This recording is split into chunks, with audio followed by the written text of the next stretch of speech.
Today I have TCL 40R and I want to show you how to fix the problem when you have connected with internet but your game or application are not visible on your Google Play Store, as in my situation.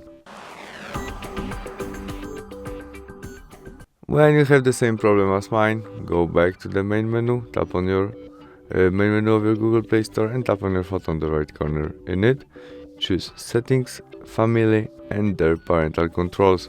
As you can see, now we have PG3. To visible game or applications Mobile Legends game, we need more than PG3. To change it, tap on it, enter connect pin to your parental controls, and now we can change it from PG3 to maybe allow all included, underrated, confirm barcoded, and save.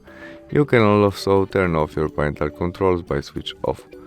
And that's all. We can go back and try search Mobile Legends games again, which is visible right now, and we can easily install it. Thanks for watching, see you soon, bye!